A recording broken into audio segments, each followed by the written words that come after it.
So we are in the home stretch and we have one more speaker.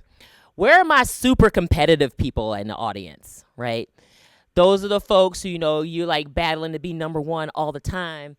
I will tell you, I was never a physical athlete, so if we were going to be on a team, I'm just saying who's going to win so they can buy the happy hour round. But when it comes to things of the mind, trivia and stuff, honey, I'm fierce. So our next speaker, who is an award-winning healthcare executive and is super competitive, will talk about what it looks like when your competitive nature tries to overtake you. Let's welcome Kim Regis to the stage.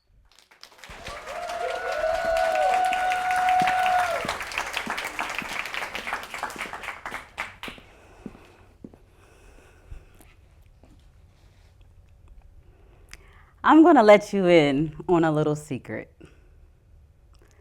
I retook 10th grade biology so that I could be class valedictorian. So you're probably thinking, what kind of overcompetitive woman is this? Let me save you some time and I'll tell you.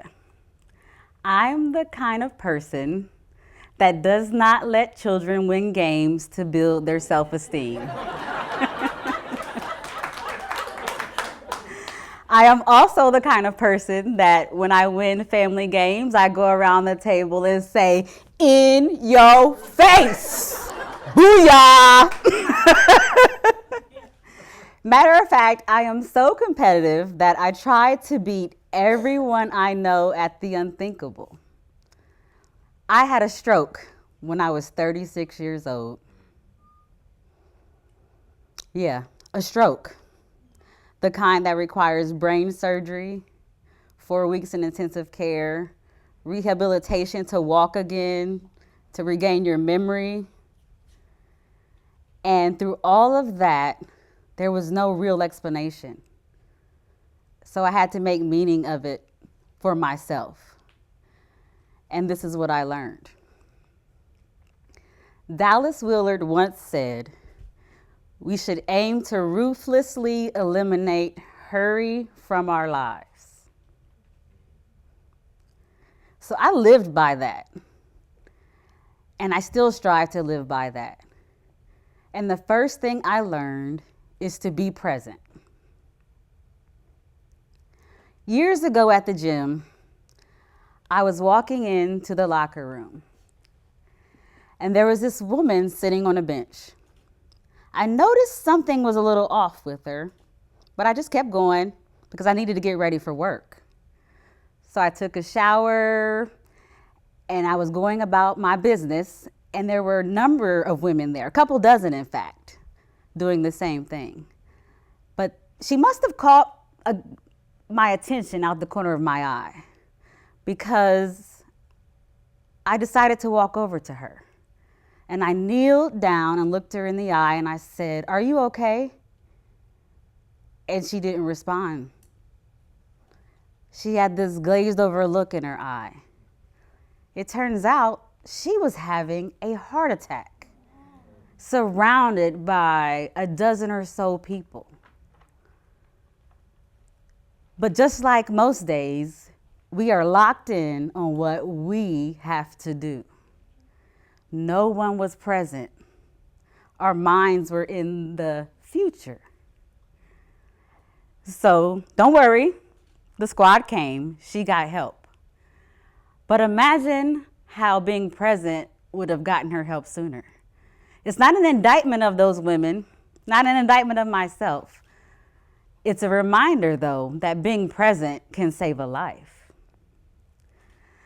The second thing I learned during my recovery is to be open. And being open is something that will save you countless heartache throughout your entire life. Because let me tell you, I'm a mom. I have been married 22 years. I have 2 daughters. I got 2 dogs. I go on vacations. I am living the life, honey. And guess what? I'm unemployed. It's true. No job.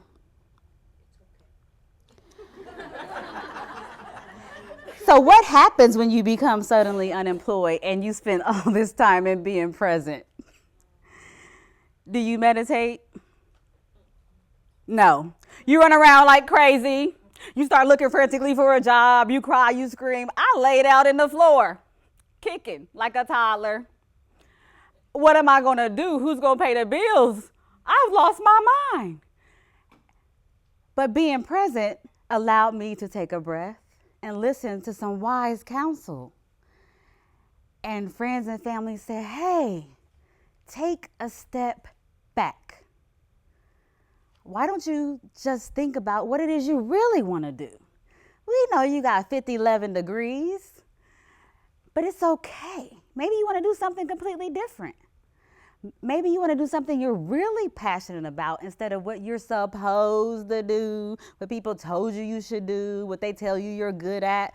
What is it that you want to do, Kim? I've never really thought about it. Use this as an opportunity to lock in to something that is important for you. And so being open has led to networking, meeting new people, deepening relationships, expanding my business, and so much more. So being present and being open has a big payoff. The third thing I learned is to be intentional. So lest you forget that I am the same woman that doesn't let kids win games. I might even trip them in a race. Or that I'm that woman that went crazy when she lost her job. I got one more story for you. This is a good one. This summer, so this is fresh, my daughters and their friend, who is also an adopted daughter, she looked just like us, we were driving to see Beyonce. Y'all know who Beyonce is. Uh-oh, uh-oh, uh-oh, uh-oh. That's my girl. I mean, we jamming in the car. And in the rear view, what do I see? Whoop, whoop, whoop. I got pulled over. Well, that's a buzzkill. And so I was livid. I just told you about this wonderful practice of being present and open. And then the trooper walks up to my window and tells me how fast I was going. And I rapidly apply presence and openness. No. What goes through my mind is I could download the GPS coordinates from the device, correlate them with the mile markers on the highway, and then mail them in with a ticket to prove to the trooper that I was not going the speed that he said I was going because he has to be wrong. Because I'm a professional. I know how to drive. I've been driving for years. It had to be targeting. But because I did spend that time, I'm able to breathe. And I did sit with myself, open to the fact that maybe I was wrong. I don't know, I was jamming. And realize that unlike a best practice of putting your car on cruise control, I can't put being present and open on cruise control. Those are intentional acts. I pray, meditate, go for walks, collaborate, all those things that we say we're going to do, drink more water, whatever it is that's on your list of things that you intend to do, those intentions add up. And we move them from intentions to actions. And then we become intentional. Those can't go on cruise control. So I learned to be open, present, and intentional. And you know what that did? That lets me get up out the bed every morning, go into my mirror, and stand there and say, hey, Miss Miracle, thank you.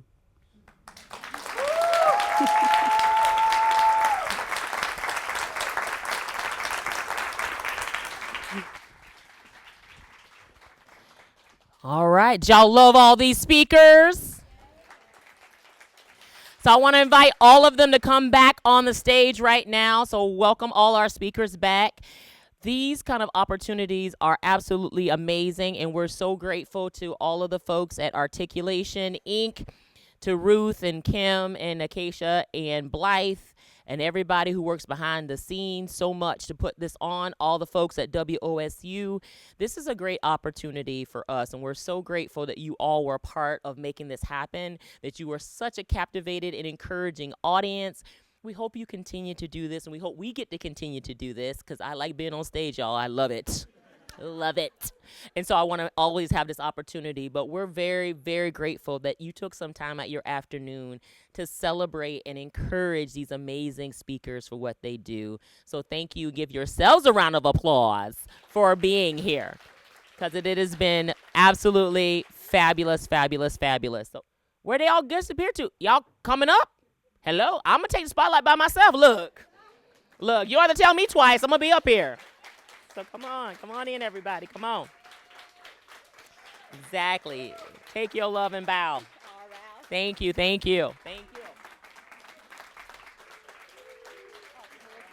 Yes.